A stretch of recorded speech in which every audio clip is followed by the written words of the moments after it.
Did you lose one full working week trying to figure it out what the heck is happening with your audio? Have you ever go to your first business meeting unprepared? Here's 1 minute solution for you. So go back to your original video in Adobe Premiere Pro and open your timeline or sequence. Export that video as MPOG2. It's as good as H264. Trust me guys, this is what I did.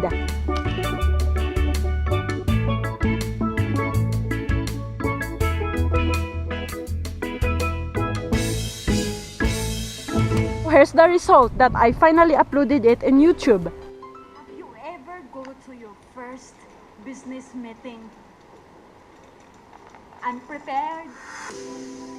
Hey yo, before you go, if this solutions works for you, give it a thumbs up, share it to your friends, okay? Thanks for watching. Have a good day everyone.